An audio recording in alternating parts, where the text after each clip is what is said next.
Bayangkan malam sunyi di kota kuno Alexandria. Suara langkah kaki di atas jalan batu berderit perlahan, sementara lentera-lentera petromak bercahaya hangat menerangi debu yang beterbangan. Bayu laut Mediterania meniup samar-samar aroma getah cedar dan kertas papirus. Seorang cendekiawan berjalan khusyuk membawa gulungan papirus berwarna kuning langsat. Langkahnya merayap di antara patung-patung dewa-dewi Musai di dalam museum, pusat studi besar zamannya. Di balik bayang-bayang lilin, perpustakaan raksasa itu menyimpan seluruh kebijaksanaan dunia kuno. Orang-orang sezaman menyebut Alexandria ibu kota intelektual dunia Yunani. Disinilah Homer, Aristoteles, Hippocrates, bahkan para ilmuwan Mesir kuno berkumpul dalam satu atap megah yang digelapkan hanya oleh bintang-bintang gurun. Suasana yang misterius dan syarat harapan itu mengajak kita bertanya, apa sebenarnya tempat ini yang digadang-gadang menyimpan pengetahuan tak terhingga? Di malam yang khusyuk itu terdengar bisik angin. Semilir suara-suara para filsuf terdahulu seolah bergaung di lorong-lorong tinggi, membisikkan cerita-cerita lama. Bayangkan, sebuah tempat di mana seluruh pengetahuan dunia tersimpan, perpustakaan ini bukan sekadar bangunan, ia lambang kerinduan manusia abadi pada ilmu. Perpustakaan Alexandria lahir di abad ketiga sebelum Masehi di bawah naungan dinasti Ptolemaic. Setelah penaklukan Alexander Agung, wilayah Mesir jatuh ke tangan salah satu jenderalnya, Ptolemaios I Soter. Ia dan penerusnya sangat yakin bahwa kebesaran Mesir terletak pada ilmu pengetahuan. Oleh karena itu, Ptolemaios pertama memulai proyek agung, mengumpulkan gulungan-gulungan papirus dari seluruh dunia dan mendirikan pusat belajar bernama Museum. Putra Ptolemaios pertama, Ptolemaios kedua Philadelphus, melanjutkan visi itu dengan luar biasa. Ia mengirim agen-agen ke penjuru dunia untuk mendapatkan salinan naskah penting. Dipercaya bahwa semua kapal dagang yang singgah di pelabuhan Alexandria diperiksa. Gulungan-gulungan dibawa ke perpustakaan, digandakan oleh para juru tulis, lalu salinannya dikembalikan bersama pemiliknya, sedangkan aslinya tetap berada di perpustakaan. Raja Ptolemaios ketiga bahkan pernah meminjam naskah drama Aeschylus, Sophocles, dan Euripides dari Athena. Salinan dibuat, naskah asli dikembalikan ke perpustakaan Alexandria untuk selamanya. Tujuan mulia itu mengumpulkan seluruh pengetahuan dunia. Setiap buku ilmiah atau sastra dari Yunani, Mesir, Persia, India, dan daerah manapun di dunia kuno dianggap berharga. Bangunan perpustakaan begitu besar dan terorganisir sehingga dibutuhkan kepala pustakawan terkenal untuk mengelolanya. Catatan-catatan menyebutkan bahwa pada puncaknya, jumlah gulungan papirus di Alexandria mencapai 500 juta lebih. Bayangkan ruangan-ruangan tinggi dipenuhi tumpukan gulungan papirus, rak-rak kayu bertingkat menjulang hingga langit-langit. Di dalamnya tergelar ilmu pengetahuan dari astronomi hingga filsafat dan dari teknik hingga kedokteran. Pandangan mata akan berpindah dari ensiklopedia geometri Euclid, atlas kuno hasil karya Eratosthenes, kumpulan formula medis Hippocrates, hingga kumpulan puisi Homer dan tragedi Sophocles yang disimpan rapih. Segala bidang ilmu pernah tersimpan di sana. Filsafat Plato, hukum Solon, risalah matematika diukur dengan akurasi pengetahuan kedokteran dari Mesir dan Yunani. Semuanya dikumpulkan di satu atap. Para pustakawan Alexandria menyusun karya-karya itu sesuai kategori besar. Ada 8 bidang utama yang tercatat dalam indeks para pustakawan pertama: oratoria, sejarah, hukum, filsafat, kedokteran, syair lirik, tragedi, dan ragam ilmu. Hingga kini, sebagian besar daftar katalog dikenal sebagai Pinakas Karya Kalimachos hilang. Namun tercatat pula bahwa karya sastra klasik seperti tragedi dan komedi besar tak lepas dari perhatian mereka. Sebagai contoh, Ptolemaios III sengaja meminjam naskah asli tragedi Aeschylus, Sophocles, dan Euripides dari Athena, lalu menukar gulungan aslinya dengan salinan dan mengembalikan salinan itu kepada Athena. Ini berarti naskah-naskah langka tersebut hadir di Alexandria, meski kini hanya tersisa cerita penukarannya. Gulungan-gulungan aslinya sendiri hilang di telan waktu. Meski angka pasti sukar dipastikan, beberapa menyebut sampai 700.000 gulungan, yang lain hanya puluhan ribu. Tak ada keraguan bahwa perpustakaan ini berisi ribuan manuskrip dari seluruh dunia kuno. Namun dengan semua kemegahan itu, masih ada misteri. Ada teks-teks purba yang entah bagaimana lenyap tanpa jejak naskah sejarah timur yang tidak pernah tiba di Alexandria, atau catatan geografi Ptolemaios yang hilang. Beberapa karya penting hanya kita kenal dari kutipan cucu murid, demikian banyak yang telah sirna. Disinilah para ilmuwan dan cendekiawan ternama zaman kuno menghabiskan hari-hari keemasan mereka. Menyusuri perpustakaan dan ruang belajar museum, kita bisa bertemu tokoh-tokoh hebat.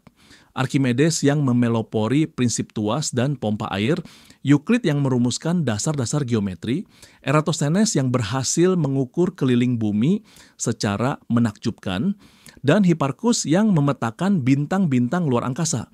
Mereka tidak hanya membaca, tetapi juga menulis karya utama.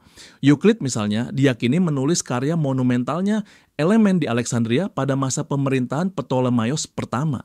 Kita bisa membayangkan bagaimana Archimedes datang dari Syracuse untuk berdiskusi tentang pompa air dan persamaan matematika.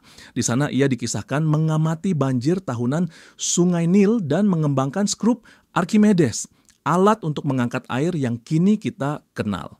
Sementara itu, Euclid, bapak geometri, mengajar di Alexandria dan mengumpulkan karya para pendahulunya menjadi kitab elemen yang akan digunakan berabad-abad kemudian.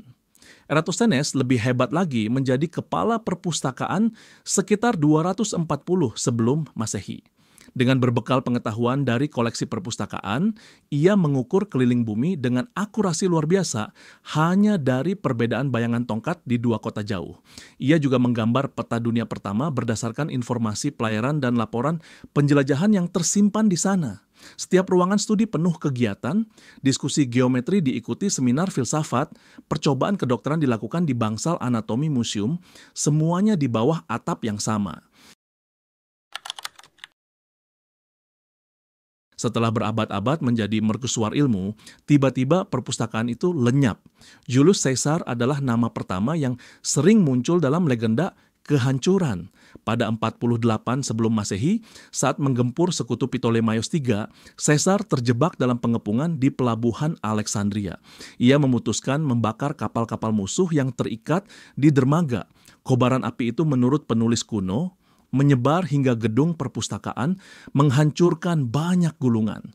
Plutarch mencatat ia terpaksa menggunakan api yang tak sengaja membakar perpustakaan besar. Namun, catatan Caesar sendiri bungkam tentang seberapa parah kebakaran itu. Sejarawan modern pun saling berbeda. Beberapa percaya perpustakaan utama selamat, yang rusak hanya gudang di pelabuhan atau museum anak cabangnya. Teori ini penuh spekulasi. Apakah itu kebetulan atau meredupnya perpustakaan utama? Teori kedua menuding kaum Kristen awal di abad keempat.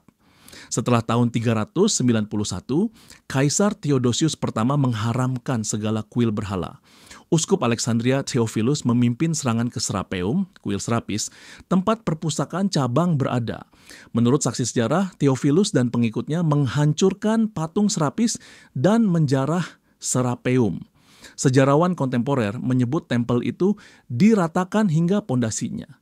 Banyak yang meyakini dokumen penting ikut hancur ketika tempat belajar itu diubah menjadi gereja.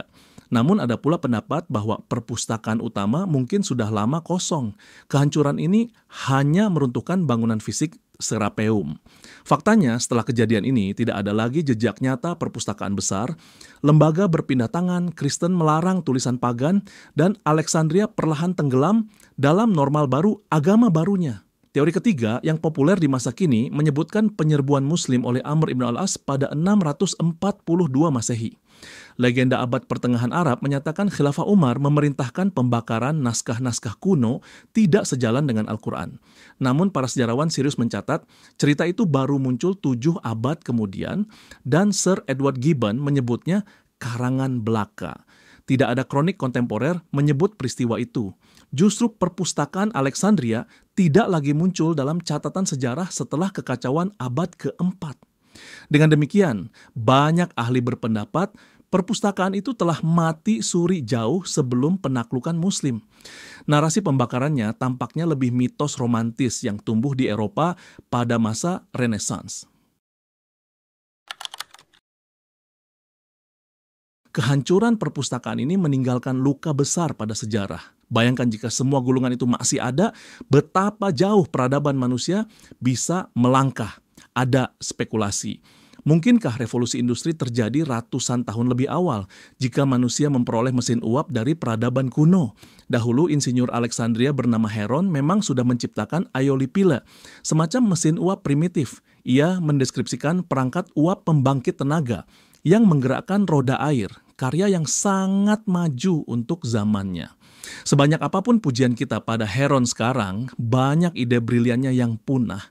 Risalah-risalah mekanikanya nyaris hilang, hanya sebagian terselamatkan di naskah Bizantium. Banyak peneliti juga menekankan penemuan ahli geografi Eratosthenes. Ia berhasil menghitung lingkar bumi dengan ketelitian yang menakjubkan dan menyusun peta dunia awal yang mengintegrasikan laporan Alexander Agung hingga eksplorasi pantai Afrika Timur. Dari perpustakaan Alexandria tersimpan catatan ekspedisi dan data astronomi yang menginspirasi dunia. Saat arsip-arsip itu musnah, peta bumi semasa kuno ikut lenyap, bentuk dunia masih samar hingga abad ke-15 karena kita tak lagi punya rujukan pandangan global kuno secara lengkap. Lalu, apalagi, banyak teks sastra klasik hilang selamanya. Karya tragedi Aeschylus, Euripides, bahkan sejarah era Firaun yang hanya terkuak melalui sejarawan kemudian. Filsafat dan ilmu pengetahuan mengalami waktu surut karena kita kehilangan karya perintis zaman Helenistik.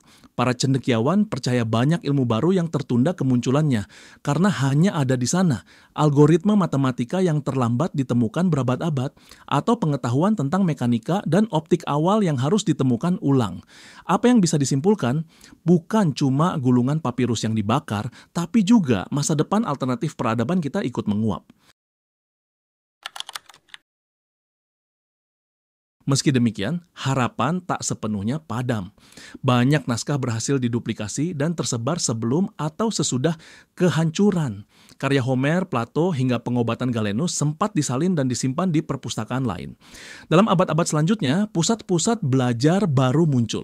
Di Konstantinopel, di perguruan tinggi Gondishapur di Persia, dan yang terkenal, House of Wisdom di Baghdad. Ilmu pengetahuan kuno ini akhirnya diabadikan melalui gerakan penerjemahan Arab, lalu kembali ke Eropa di masa Renaissance. Saingan Alexandria, perpustakaan Pergamon, juga ikut melestarikan ilmu. Ketika Firaun Mesir menolak mengekspor papirus, perpustakaan Pergamon mengembangkan penggunaan perkamen untuk menyimpan buku. Naskah-naskah bergambar dan dokumen penting pindah menjadi gulungan atau buku yang tersebar di Asia Kecil dan Eropa. Para pustakawan saling bertukar dan menjaga koleksi.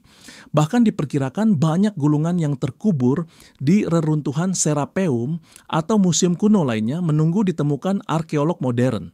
Pada zaman sekarang, semangat Alexandria pun hidup kembali. UNESCO dan pemerintah Mesir mendirikan Biblioteka Alexandrina Modern, lambang kebangkitan budaya dan ilmu pengetahuan di kota yang sama. Sementara itu, para ilmuwan terus mencari jejak kuno. Lukisan-lukisan dinding dan prasasti kadang memperlihatkan pemandangan rak buku, foto-foto astronomi, atau alat ukur geometri.